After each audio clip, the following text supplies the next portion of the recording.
Center. All right, so then Bell Ringer is just a quick discussion starter. If I click on this one, and these are meant to be things that you wouldn't expect students to necessarily know. It's anybody in class should be able to get engaged with this, get everybody kind of talking. How many states have a minimum wage above the federal minimum wage of $7.25 per hour? The answer is 30. I should look back at that after elections. It's always a good time to look back at that and see if it changed at all. But it's 30 states having a minimum wage above the federal of $7.25 per hour. So that's the bell ringer. And we always have a bell ringer for each of the topics to get people talking about it. So that's fee created. Now this top activities and lessons is a curated area. As you'll see here, Federal Reserve Bank of Atlanta, page 1 economics, St. Louis Fed, the CEE high school economics workbook, Foundation for Teaching Economics. So that's one of the things that again was important to me, that I would go and Econ EdLink might have something good or FTE might have something good, but it was hard for me to remember where everything was. So what we want to do is create a place where we could bring kind of the top lessons on each topic into the Learning Center. So we're not ever going to have 20 lessons. This being 8 is really our most crowded page. Usually it's about 5 lessons that we'll have per topic that we feel are kind of the best ones out there. And some of the reason why is that, you know, this page 1 economics is more of an assignment than it is lessons. So we have 8 things there. Games. So we have games. These are basically the same or very similar questions across each of these platforms. So whether you want to do it in class for fun or assign it for your students for a fun review to do on their own, we've got Kahoots, Blookits, Quizzes, and Quizlet games that are out there. Okay, so I wanted to do a game with you guys. I don't want to do price controls. I want to do inflation. So we're going to go off of the price controls page and go to inflation for a minute. We're going to play a game. And so you can do this on your computer, or you could do it on your phone. And we're going to do Blookit. Has anybody ever done Blookit before? Okay, Blookit's like Kahoot if you've done Kahoot, but it's got a lot more options. It's like Kahoot on steroids. So let me go to the inflation page and go down to our Blookit game. And I'm going to host the game.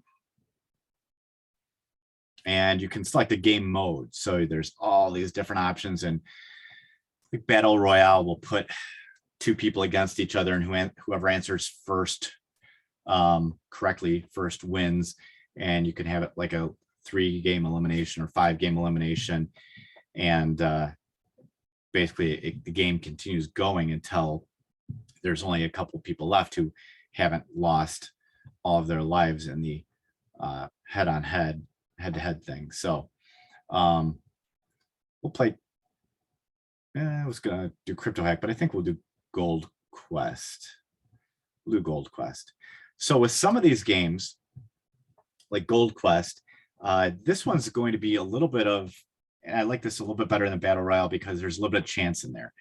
You want to keep kids involved in the game the entire time, so they can, you know, steal points from and get points from other people in some of these games where it's not the person who gets first place isn't going to be necessarily the person who gets the most questions right. It's going to be kind of that plus luck as they earn opportunities to take things from other players. So I'm going to host a game there, and we're going to time this for, we'll go, looking at the time here, we'll go 4 minutes.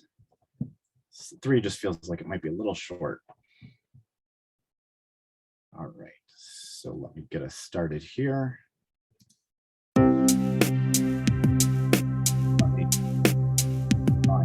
There. All right, so what you're going to do is go to play.blookit.com and then type in that code 9448977 and put in your name so that I can give you gift card if you win. So we'll go $10 Amazon, $10 additional Amazon gift card for the winner, and then second and third place can get $5 Amazon gift cards. So you're going to be answering questions on inflation, and there's a set of, I think, 20 questions that you'll go through. How many ever you get through in the 4 minutes is kind of going to guide us here.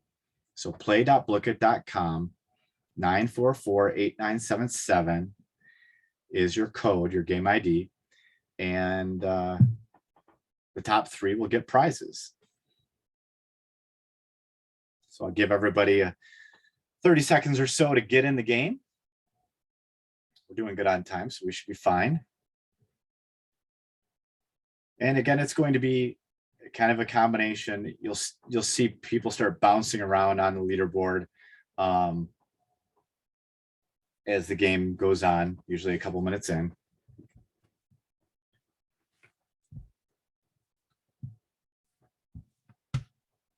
But everybody seems to like Blooket. Everybody seems to like Blooket. And you can, if somebody puts a name up that we don't like, we can get rid of it. There's that option within Blooket. But it is something that my daughter told me about it, I don't know, a year or two ago, and I was like, oh, that's cool. I like Blooket. It's a little bit better to me than Kahoot. So you just take your questions, load them up into Blooket, and then you can use it for whatever, game within Blooket that you want. All right, so let's get started. Answer questions, select chest, collect gold, take gold from others like a good pirate. Most gold after 4 minutes wins. So here we go. We should be getting started. And I'll just keep on my screen share so that we can see the leaderboard. And I'll kind of remain quiet here for most of the 4 minutes so you can concentrate.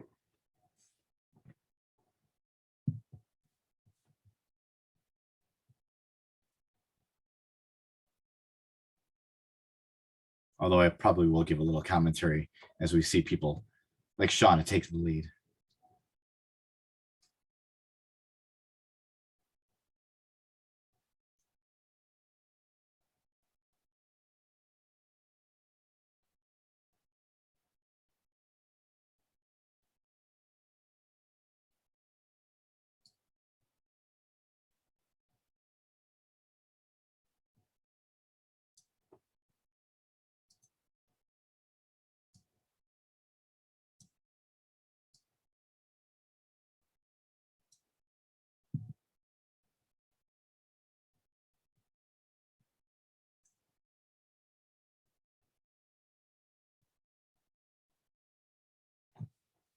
So you'll start to see the numbers jump up a little bit as we get into the game and go from taking 13 or taking 5 to taking a lot larger amount.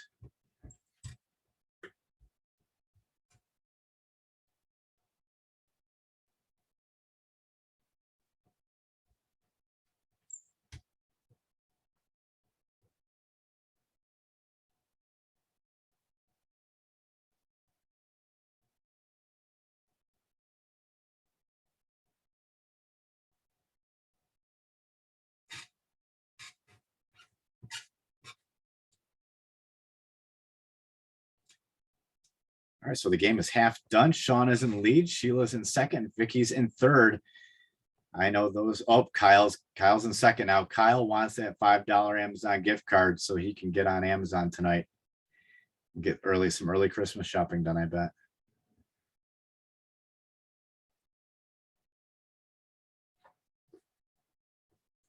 So, while we're looking at price controls, this is the inflation stuff. The idea is that we do the work and then you can utilize it in class. And,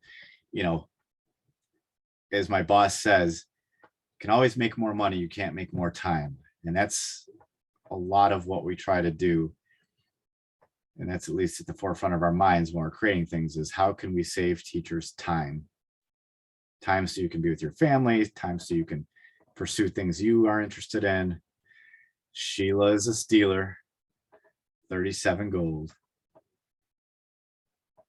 I think this could be pretty close. It's still anybody's game with a minute left. Sheila in the lead. Shauna, what happened? Come on, you're in fifth now.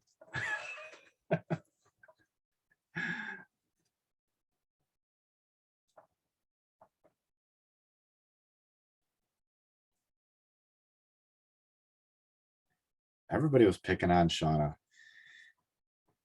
34, 37, 13. Oh, Shauna, look at, she's back. She's back, 30 seconds left. Kyle and Nicole are really close in third and fourth. Oh, look, they swapped.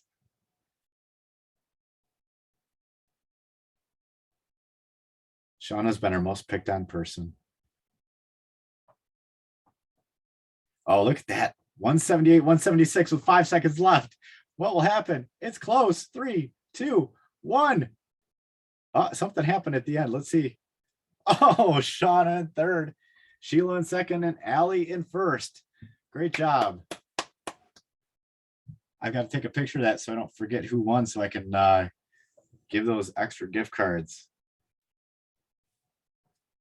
Good job. I'm going to say it's due to the cameras. We've got 2 cameras on, and 2 of the people with 2 of the 3 in the top 3 were camera on people. So I think it's correlation. All right. So let me get us out of here. Good job. And so you can see, here's the question set up. Basically, you have the questions you put in and you choose the right answer, put in the wrong answers as you're creating your Blooket. So it's just got a question bank of 20 questions in there. Okay. So if you ever find one with the wrong answer or something, please let us know. I'm sure that that happens from time to time, although we try to make sure that it doesn't. And that's something that they can host. You know, you can host for your students, or again, kids can play it solo. So you have either option. Did you guys like that game? Good, good, good. I like games. I'm a game show guy. I watch old game shows at night. I watch Family Feud with Richard Dawson. I watch Classic Concentration with Alex Trebek. I mean, I'm old school game show guy, so I like those games. All right, so we're still in the inflation. So I'm going to go back because I want to get back to the price controls page. So again, this is how I like to navigate it. There are some other options down the bottom, but it's a little bit messier for me. Go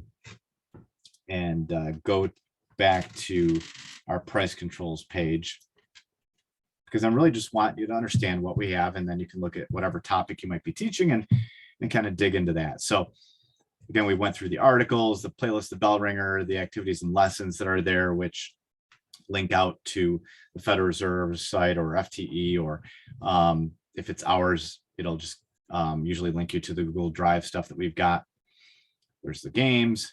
So now we're at assessment questions. So what we have is 20 assessment questions here for you to be able to utilize. They're different than the ones that you see in the games.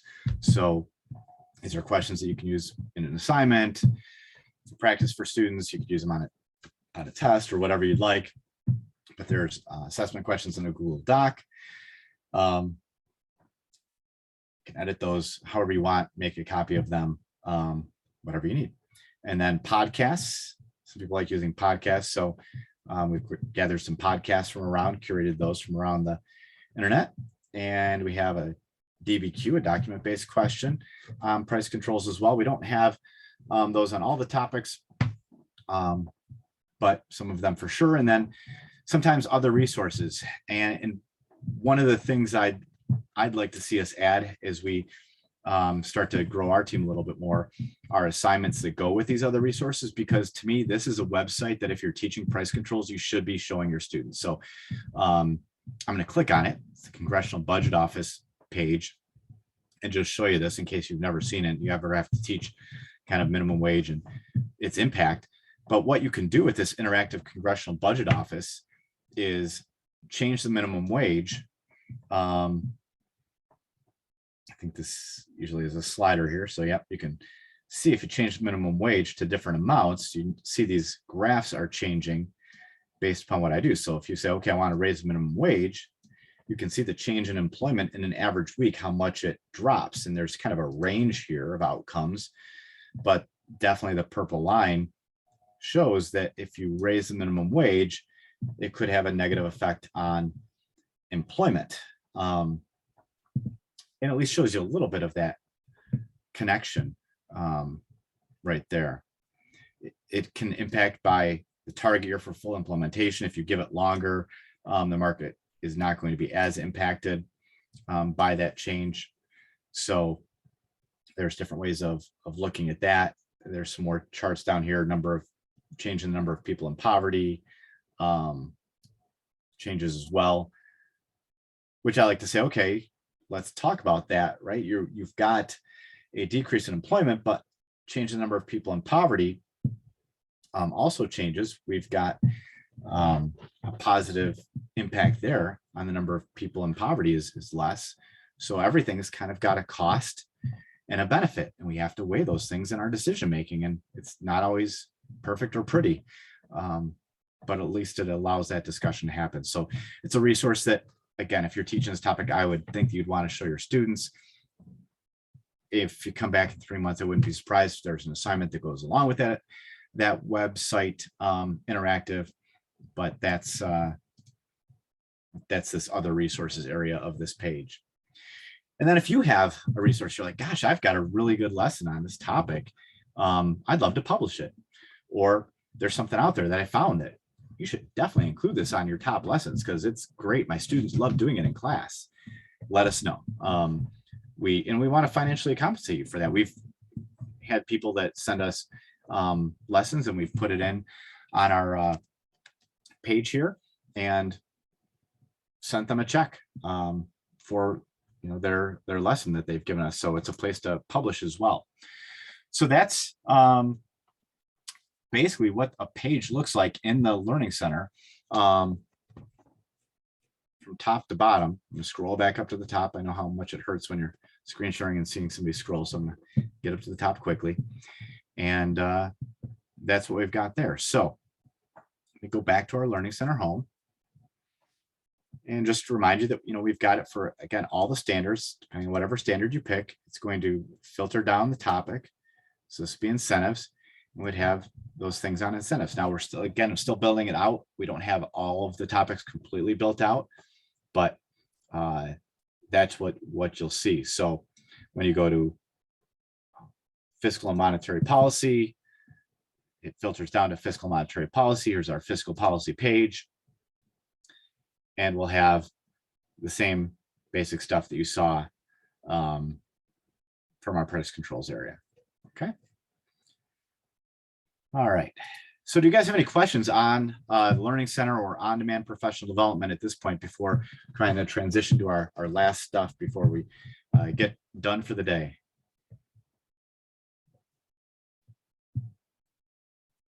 All right. Feel free to speak up at any time. I like interactiveness. I like talking to people and helping people, right? As a teacher, you just love to be able to get up and help people each day. So if you have anything, let me know. One thing I wanted to show you is this. I want to have you guys interact with this for a minute as one lesson in our new lessons area. So if I was to go to new lessons and activities and click on this inflation, managing your cost of living. And we've got our lesson procedures, our student handout, and our lesson slides. I'm just going to go right to the lesson procedures. And I'm going to scroll to a certain part of this lesson. We're not going to have time to do a ton, but I want to do one thing with you. And as you can see, when we have our lesson procedures, we have suggested answers,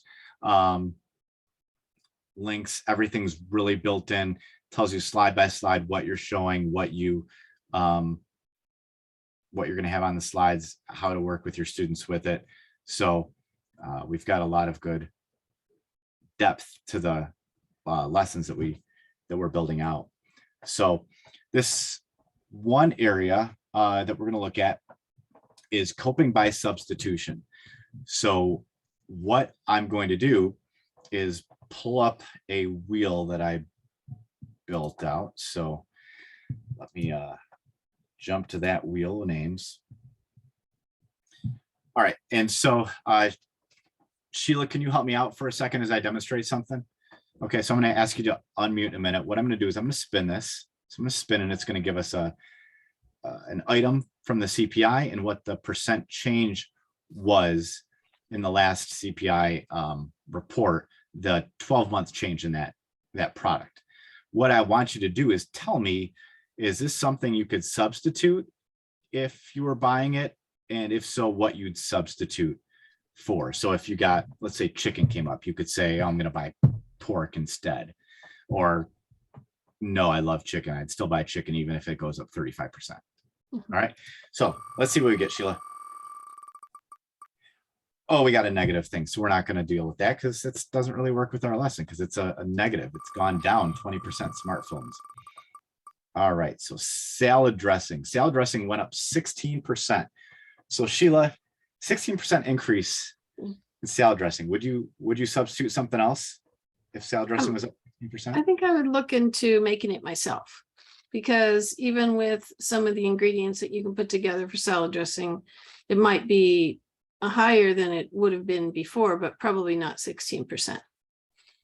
Okay, so as Sheila's walking down the dressing aisle, she sees 16%. She's going to go buy the ranch packet and make it herself, maybe, or the oil and vinegar, rather than buying the Wishbone or Hidden Valley. Okay, let's do another one. Shauna, can you help us out with this one? All right, let's see what we get. Bacon goes up 12%. Do you change? And if so, what do you substitute in for the bacon? I'm not substituting anything for bacon. I will pay the price for the bacon. And so, good teachers, what topic do we bring up right after Shauna says that? Anybody? I would bring up the topic of inelastic demand. I'd bring up elasticity because it's such a random thing that I don't think a lot of people enjoy teaching because they think about the math of it and calculating elasticity. And I don't think you need to do that in a regular econ class. In an AP, sure. But in a regular econ class, I'm just going to talk about the concept, like when Shauna won't change because she doesn't care what the price is, she's inelastic. And then I just talk through, what does that mean to a business? Do you think the businesses with 100 people with master's degrees from Harvard working for them, they probably understand what people's behavior is, right? So they're not going to change their behavior. So Danita, what's your question? Well, not really a question. I was kind of thinking of what's going on around here. Yeah, As soon as bacon jumped up to $9 and $10, I stopped buying bacon, me.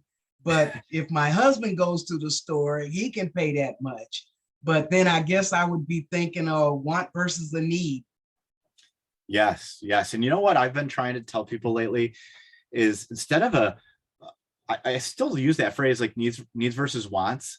But rather than teaching them as buckets, I teach it as a continuum.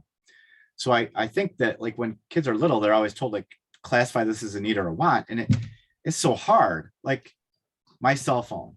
Is my cell phone a need or a want? What do you guys say? Is cell phone a need or a want? Need. It's become a need. It's become a need, but if you really look at the technical definition of needs and wants, needs should just be things like to survive, like air and stuff, right? I think you have to take in your mental health to needs, and I don't think that's been done in the past. Good point. And I think that continuum helps do that, right? Because if you're putting things on a continuum, now you're saying, well, this is a priority for me. And maybe it's getting your nails done. Obviously it's not a need, but if that's like really puts you in a good place for the rest of the week, like, okay. And even with like coffee, it's always used as like an evil thing if you go get a coffee every day. And I mean, I don't do that. I don't drink coffee. My wife drinks it at home. But if that's like what gets you going in the morning and you can go slay the world because of that, like go do it, So it's kind of a continuum and it shows that personal thing, just like Danita was saying, like her husband and his, like realistically is bacon $9 or $10 a package now? Is it? Oh my God. I don't go grocery shopping, so my wife does that. So that's crazy. So that's something that one person might have a different elasticity than another. And I think that's also a good part of the discussion. So that's just part of the lesson that we do. We talk about how you could substitute because of inflation. And I think just that one part of the lesson, you could really extend out to be a full day discussion about elasticity in so many different things. So I'm going to go back to my slideshow here as we get toward the end. And that lesson, if you want it, again, is on the Learning Center at the very top. If you scroll all the way over to the right to the new lessons and things, it's the second one that's there. So the end of where we're at for the day. Make sure that you've created a Learning Center account, number one. And then number two, complete this session survey. This is separate from anything that you might have through the Department of Education. This is personal for us to give us some feedback on how we're doing and what you're liking or not liking about what you're seeing. So this survey will need to be completed. What we'll do is we'll take this survey, we'll make sure that the people who complete this survey have a Learning Center account, and then tomorrow send you off those Amazon gift cards, $20 for each of you who create an account, and then the additional 5 for the second and third place winners, and the 10 for I think it was Allie who won our first place. So that QR code will work, or the website down at the very bottom there, tfaforms.com/5027411 is the website. So as we wrap up, do you guys have any other questions for me or anything that I can do to help you out?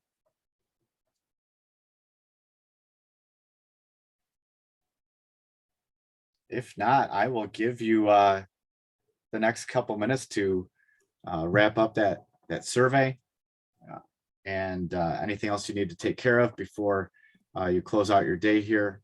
I appreciate you having me, and I look forward to hopefully being able to see you guys around a little bit more. I know that we're doing some more stuff with the Department of Education starting in 2023 in January with some virtual PD the third Wednesday of the month that I'm sure that Janie will share with everybody. And next summer, we're also looking to do an in-person thing in Vegas where we are going to put 30 people, 30 teachers up in a hotel and do some professional development for a couple of days at no financial cost to you. So a little mini vacay. So if you're interested in that, just stay connected with us. If you create your Learning Center account, we'll be able to email about that opportunity. You'll definitely get information about that if you have a Learning Center account. I guarantee you that. So thank you very much for staying today, and I hope you have a good rest of your weekend, and happy Thanksgiving. Thank you, Derek. It was a lot of fun. Good to hear, Shauna. Thank you. Yeah. You remind me of my teaching partner from my old school. He got just as excited. He also taught Econ AP, just as excited as you. I love this stuff. I was like, how can you be like that? And when I told him I'm now doing all of these things, and he's like, I told you. You can't help it. It's going to happen. Oh, that's great to hear. Thank you. Just as we're wrapping up here, just again, don't forget to do that survey for the session, gives good feedback. And then for your participation today, we've been taking attendance all day at all the sessions. So there's one more link here. Once you're done with that, as you're finishing up that session survey, I'm pasting this Zoom link in the chat. It's important for you to click on that Zoom link because we're going to have a 10-minute wrap up at the end of today's conference. And we're going to give you some details on how you are going to get your certificates and your continuing education credits. And there's going to be even more prizes. So there's some return on your investment today, more ways than one. So here's that link. And thank you for everyone for participating today. Thank you, Derek. It was awesome listening to you. Thanks for having me, Kyle. And I'll stick around here, but you guys are free to head on out. If anyone has any questions, feel free to ask.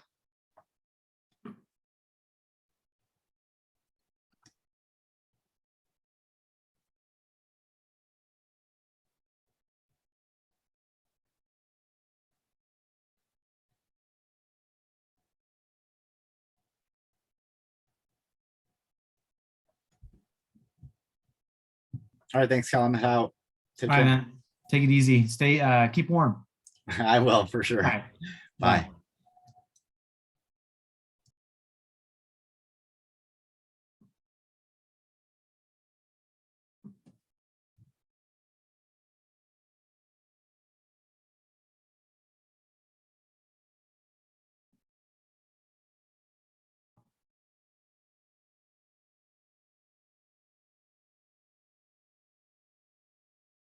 You got it, Danita?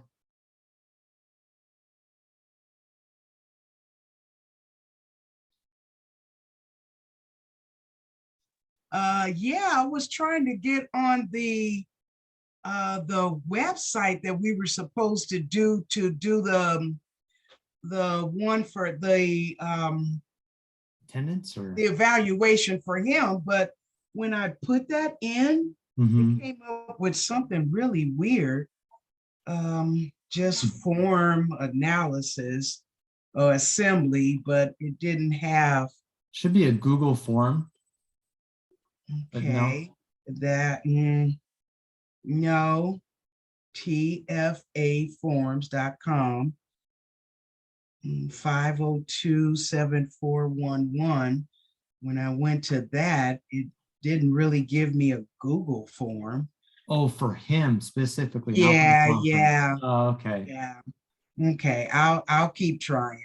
Shoot. Because it just says forms assembly and it says log into your account. Does that mean the account that we just created? I for believe, him? I believe Okay. so. Okay. Were you with Joel earlier in the day? No. Okay. No. Yeah. Yeah. No, I was with another Lefevre. Oh, okay. Yeah, she was pretty cool. But Awesome. yeah, okay, then I'll go ahead and do this Zoom and our session. Yeah. And I think I'll be done. All right. Good. I'm glad. Yeah, hopefully you're not having any troubles on your end. That last. Okay, in all the right. chat- Thank you. I enjoyed it all. Oh, good. Yeah, all right. You have a good one.